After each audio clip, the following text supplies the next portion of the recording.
This week, I found out that I was not eating enough calories and that was adding to my stress and stalling some of my progress. So let's talk about it.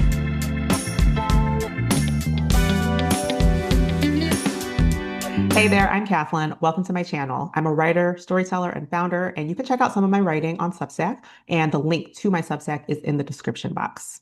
Now, this video is part of a series where I am sharing my nutrition journey. I've decided that I'm in the best shape of my life, and so I now have to act like it. And check out part one of the series to find out why I don't call it weight loss.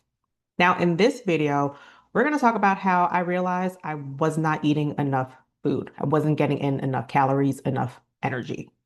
So, in part one, I talked about how throughout my journey for half of my life of trying to, look a certain way, get in shape, feel good, I have tried so many different programs, including Noom, including Weight Watchers, and all of those things. I used to track my calories on my Fitness Pal. I used to wear my Apple Watch and, all of those things, right? But now I've decided that because I've decided that I am in the best shape of my life, that I have to act like it because then there's nothing to it but for it to actually materialize, for it to actually be true. And I also talked about how stress management is probably one of the most underlooked or overlooked parts of being on a journey to weigh less than what you weigh now. And I unintentionally was eating less than I needed.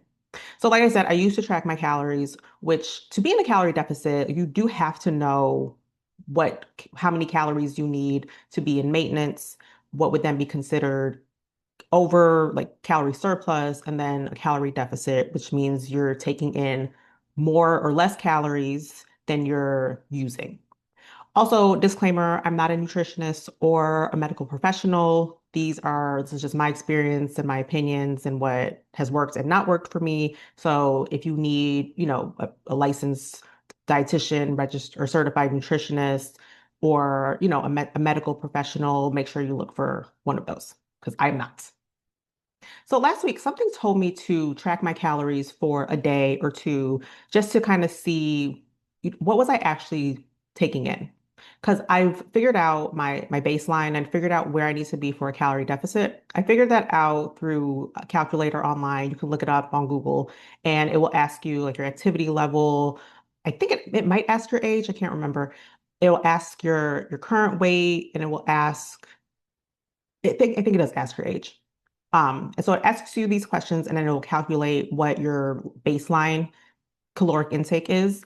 And then from there, you would be in a deficit, or you would either be more active or, be in a calorie deficit, basically. And so something told me to track my calories for a day. So I did that. And for me to be in a calorie deficit, I need 1,600 calories a day. And so when I tracked my calories for that day, and I pretty much eat the same foods pretty much every day, like Monday through Friday, I'll probably eat the exact same meals. And then on the weekends, I might switch up like one or two things. So I tracked it for a day and I realized I was only taking in like 1,300 calories, which that is not enough. Now, back in the day, like back in my 20s, which wasn't that long ago, but I am in my late 30s now. But in my 20s, I do remember them saying that 1,200 calories is what will help you like reach your goals faster. Now, mind you, this was also during the time of like, do you remember those 100 calorie snack packs that they used to have, like Oreos and 100 calorie packs and Slim Fast meal replacements where it was like have a Slim Fast shake instead of a meal. So keep that in mind. Like that's the era. That's how it was at the time. Looking back, I'm like, that is why a lot of people have like challenging relationships with food now, but that's not the point. So the point is that that's not enough food, especially as you like in your late 30s, especially with your hormones. Like now that I'm getting older, I do pay more attention to my hormones because that is a big factor in so many things, including how you look and feel. And so, because I wasn't getting enough calories, that was increasing the stress in my body. And I don't know if it's because like the past 8 years have been very stressful. I don't know if I've just gotten used to how stress feels in my body, where I forget that maybe it's not supposed to feel like this. I didn't really think anything of it. Like I didn't feel different. But there was something about realizing how few calories I was taking in that put my body into panic mode last week. And when I saw like, oh, I only have been taking in 1,300 calories, which is like too much of a deficit, my body was like, oh, we are in a crisis. The survival mode switched on. And when that happened, I felt in my stomach, like I felt a little nauseous, like my stomach was a little upset. And so in that moment, it was in the evening. It was at the end of the day when I had, tracked all my calories. And in that moment, I was like, I need to go eat some more food. I need to get something, but I didn't want any of the like meal prep or healthy options that I had. In that moment, I needed something that was comforting.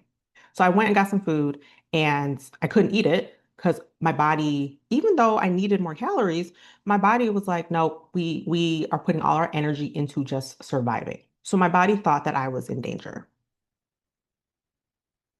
Now, one of the worst feelings is feeling nauseous. I do not like feeling nauseous. I also don't like headaches, and sometimes headaches turn into nausea, but nausea, I can't deal with nausea. So I felt very nauseous, and then when I tried to eat more, I felt more nauseous, and nothing was helping.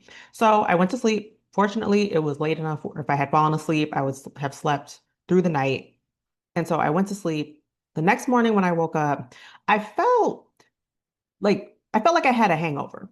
And I don't drink alcohol anymore, but I remember the feeling of having a hangover. I felt like I had a hangover.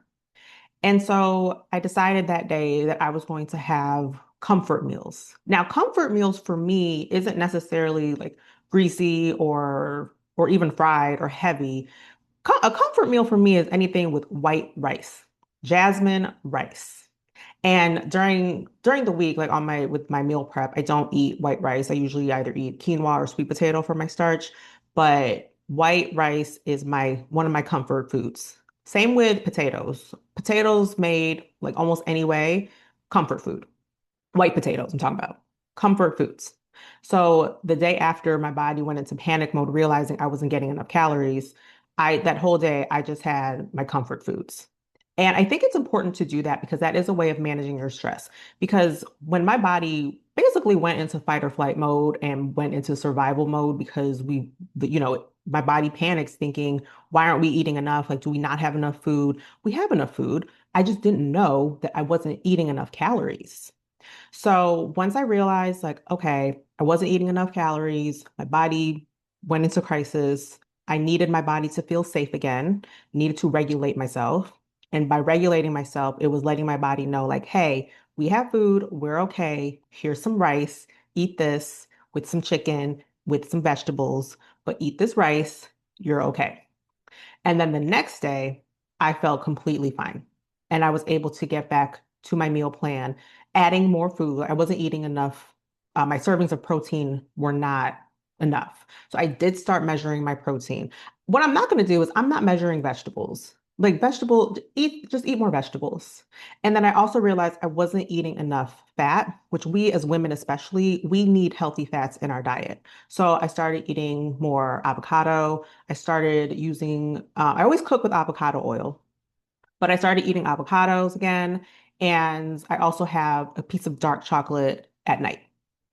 Now, ever since I started weighing or measuring my protein to make sure that I'm getting enough, like the weight is where it needs to be for the calories, I have felt completely fine, normal, no other situations or incidents where my body was in crisis mode. I think my body trusts me again. And it just goes to show how even on your journey, there might be times where your body feels stress, whether it's from things you're just going through in life, because life will life, or if it's stress unintentionally that you're causing yourself by not eating enough. So you have to like be adaptable and flexible with yourself and with your body because this is a journey. I think like when I was younger, I probably would have been really hard on myself for I'm not going to say falling off, but for not sticking to the meal plan the next day. But now I'm like, this journey is a journey, and it is more important for me to make sure my body feels safe and that I can regulate myself than it is to stick to a plan just because that's what the plan was for the day. So make sure you subscribe to my channel so that you can follow along on my journey and help hold me accountable. And if you're also on a journey, let me know in the comments and let's help keep each other accountable. Thanks so much for watching. See you next time.